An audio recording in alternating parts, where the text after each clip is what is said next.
Hello my dear students, আজ থেকে আমরা প্রতিদিন কারেন্ট অ্যাফেয়ার্সের ক্লাস নিয়ে আসবো প্রতিদিন সকালবেলায়। ক্লাসটা কটার থেকে হতে চলেছে? ক্লাসটা প্রতিদিন তোমার সকাল 7টা থেকে 7টা 30-এর মধ্যে হতে চলেছে এবং এই ক্লাসে আমরা দৈনন্দিন যে কারেন্ট অ্যাফেয়ার্সগুলো আছে সে সম্পর্কিত আমরা জিনিস নিয়ে আলোচনা করব এবং আজকের যে কারেন্ট অ্যাফেয়ার্স সেটা হচ্ছে আমাদের 24 তারিখ। 24 তারিখের কারেন্ট অ্যাফেয়ার্সটা বেশি কথা না বাড়িয়ে চলো দেখে নেওয়া যাক। কম সময়ের মাধ্যমে আমরা কারেন্ট অ্যাফেয়ার্সটাকে কমপ্লিট করার চেষ্টা করব এবং এটা ডেইলি কারেন্ট অ্যাফেয়ার্স হচ্ছে এবং আমরা সপ্তাহে 1 থেকে 2 দিন যেখানে উইকলি কারেন্ট অ্যাফেয়ার্সগুলো আগের যেগুলো সেরে চলে এসেছি সেইগুলোকে আর ডিসকাস করব এবং আমরা মান্থলি কারেন্ট অ্যাফেয়ার্সটাকেও একসাথে নিয়ে চলার চেষ্টা করব যাতে চাকরির পরীক্ষার ক্ষেত্রে কারেন্ট অ্যাফেয়ার্স থেকে কোনো সমস্যা না হয়। বুঝা গেল? এবং আমরা ম্যারাথনে বড় করে আমরা ইয়ারলি কারেন্ট অ্যাফেয়ার্সটাকেও বা 6 মান্থ কারেন্ট অ্যাফেয়ার্সটাকেও কভার আপ করার চেষ্টা করব।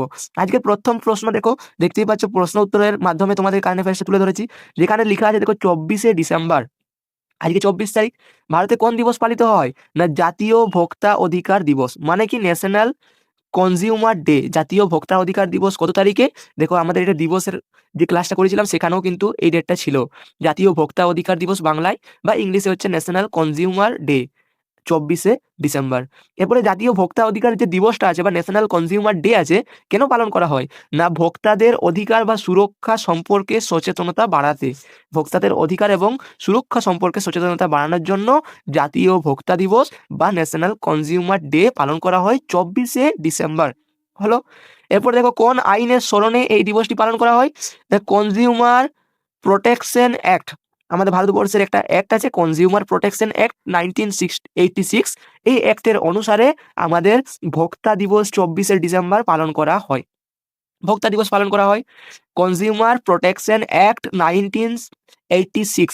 কনজিউমার প্রোটেকশন অ্যাক্ট কত সালে করা হয়েছিল? 1986। বুঝা গেল? এরপরে এই অ্যাক্টের মাধ্যমে আমরা কি সম্পর্কিত জানতে পারি? ভোক্তা দিবস পালন করা সম্পর্কে আমরা জানতে পারি। কেন কেন পালন করা হয়? ভোক্তাদের অধিকার ও সুরক্ষা সম্পর্কে সচেতনতা বাড়াতে। কত তারিখে পালন করা হয়? 24শে ডিসেম্বর। 3টা প্রশ্ন দেখো, তোমাদের মধ্যে একটা প্রশ্ন রইল না। 3টে যেভাবে আলোচনা করা হলো। পরবর্তী প্রশ্ন দেখো, এই আইন কবে কার্যকর হয়? এই দেখো এখানে আমরা পড়লাম 1986। কত তারিখে? 24শে ডিসেম্বর ভোক্তা দিবস হচ্ছে, মানে 24শে ডিসেম্বর হবে। পরবর্তী প্রশ্ন, 24শে ডিসেম্বর বিশ্বজুড়ে আর কি হিসেবে পালন করা হয়? আমরা সকলেই জানি 25শে ডিসেম্বর আমাদের কি বটে? না ক্রিসমাস ডে, বড়দিন। তাহলে আমাদের বড়দিনের আগের দিন বা ক্রিসমাস ডের আগের দিনটাকে আমরা বলি ক্রিসমাস ইভ। ক্রিসমাস ইভ মানে হচ্ছে বড়দিনের আগের দিন। ক্রিসমাস ইভ কোন ধর্মের সাথে যুক্ত? আমরা সকলেই জানি খ্রিস্টান ধর্মের সাথে যুক্ত। পরবর্তী প্রশ্ন আমাদের দেখে নেওয়া যাক। পরবর্তী প্রশ্ন কি আছে? না পরবর্তী প্রশ্ন সকলেই আমরা জানি যে আমাদের দেখতেই পাচ্ছি আমরা ক্রিসমাস ডে হলো। এরপরে তো পরবর্তী প্রশ্ন কি আছে? না আমাদের ভোক্তা অধিকার দিবস, জাতীয় ভোক্তা অধিকার দিবস পরীক্ষায় কিভাবে আসে? প্রশ্ন দিতেই না ডেট ডে ম্যাচিং প্রশ্নে আসে। মানে দেখবে এইদিকে দেখবে স্বাভাবিক জিনিস, পরীক্ষা দেখবে কিছু প্রশ্ন আছে যেখানে 1 2 3 4 5 করে দেওয়া থাকে, আবার এদিকে এ বি সি করেও দেওয়া থাকে, এদিকে এ বি সি করেও আমাদের দেওয়া থাকে, যে ম্যাচিং করতে হয় আমাদেরকে। এইসব প্রশ্নে বেশিরভাগ এইটা দেয় জাতীয় ভোক্তা অধিকার দিবস পরীক্ষাতে আসে। এরপরে পরবর্তী প্রশ্ন, ভোক্তা ও সুরক্ষার সর্বোচ্চ সংস্থা কোনটি? না হচ্ছে আমাদের NCDRC, মানে হচ্ছে ন্যাশনাল কনজিউমার ডিসপুটস রেডরেসাল কমিশন। কি?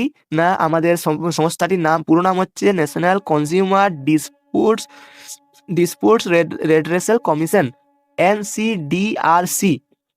এর সদর দপ্তর কোথায় অবস্থিত? নয়াদিল্লিতে অবস্থিত। বুঝা গেল? ভোক্তা সুরক্ষা আইন নতুন করে কবে সংশোধন করা হয়েছিল? না আমাদের 2019 সালে সংশোধন করা হয়েছিল। Consumer protection act 2019, 2019।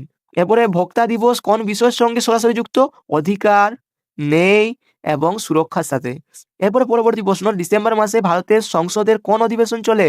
না এটা হচ্ছে শীতকালীন অধিবেশন।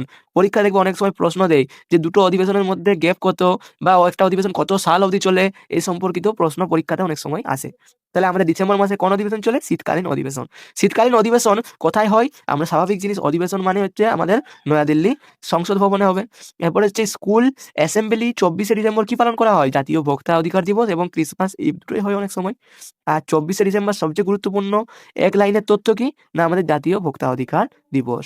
আমরা 23শে ডিসেম্বরের যে কারেন্ট অ্যাফেয়ার্সটা সেটাও সম্পর্কে অ্যাটাচ করে দিয়েছি। অনেক সময় আমরা 23শে ডিসেম্বরের কারেন্ট অ্যাফেয়ার্সটা 24 তারিখে অ্যাভেলেবেল হয়, তার জন্য ওটাও অ্যাভেলেবেল করে দেওয়া হয়েছে এই ভিডিওর মাধ্যমে। দেখতেই পাচ্ছ, এই দেখো যেখানে আমাদের 23শে ডিসেম্বরের কারেন্ট অ্যাফেয়ার্সটাকে তোমাদের সাথে যুক্ত করে দেওয়া হয়েছে তোমাদের জন্য। তো দেখো এখানে কি লেখা আছে? না ওমানে প্রথম প্রশ্ন, ওমানে কে রিয়াল মূল্যের প্রথম পলিমার নোট বাজারে এসেছে? ওমানে এক রিয়াল মূল্যের প্রথম পলিমার নোট বাজারে এসেছে 2025 সালে। BWF ওয়ার্ল্ড ট্যুর ফাইনালে ব্রোঞ্জ জিতেছেন। তারপরে সাত্বিক সাইরাজ চিরাগ, কে জিতেছেন? সাত্বিক সাইরাজ চিরাগ। তাহলে আমরা দুটো প্রশ্ন দেখলাম। প্রথম হচ্ছে ওমানে এক রিয়াল মূল্যের প্রথম পলিমার নোট এসেছে, এবং দ্বিতীয় প্রশ্ন আমরা দেখলাম 2025 সালে BWF মানে ফুল ফর্ম কি? ওয়ার্ল্ড ট্যুর ফাইনালে ব্রোঞ্জ জিতেছে কে? সাত্বিক সাইরাজ চিরাগ। বুঝা গেল? 3 নাম্বার আমাদের জানবো, সেটা হচ্ছে supreme court great Indian blaster সংরক্ষণ জোরদার করেছে। গ্রেট ইন্ডিয়ান ব্লাস্টার সংরক্ষণটা জোরদার করেছে।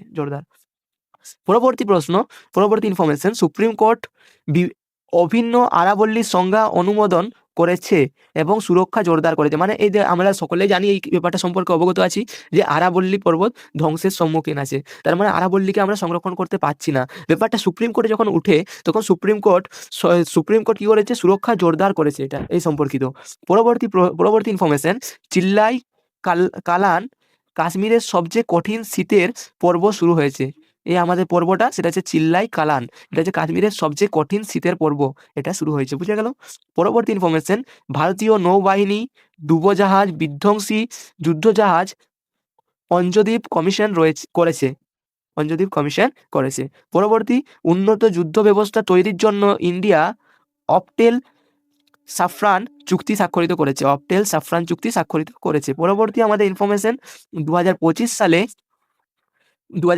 সালে আমাদের ভারত 50 গিগাওয়াট নবায়ন যোগ শক্তি সক্ষমতা যুক্ত করেছে। কত গিগাওয়াট নবায়ন যোগ সক্ষমতা যুক্ত করেছে? সেটা হচ্ছে 50 ওয়াট। পরবর্তী ইনফরমেশন, ভারত ও নিউজিল্যান্ড মুক্ত বাণিজ্য চুক্তি সম্পন্ন করেছে। এবং শেষ আজকের ইনফরমেশন, সেটা হচ্ছে প্রধানমন্ত্রী নরেন্দ্র মোদী অশ্বগন্ধার স্মারক ডাক টিকিট প্রকাশ করেছে নরেন্দ্র মোদী, আমাদের দেশের প্রধানমন্ত্রী। বুঝা গেল? কারেন্ট অ্যাফেয়ার্সগুলো প্রতিদিন এরকম কারেন্ট অ্যাফেয়ার্স পাওয়ার জন্য আমাদের চ্যানেলে যুক্ত হয়ে যেও, চ্যানেলকে সাবস্ক্রাইব করে দিও এবং নোটস পাওয়ার জন্য টেলিগ্রামে জয়েন হয়ে যেও। জয় হিন্দ, স্টে সেফ অ্যান্ড জয় হিন্দ।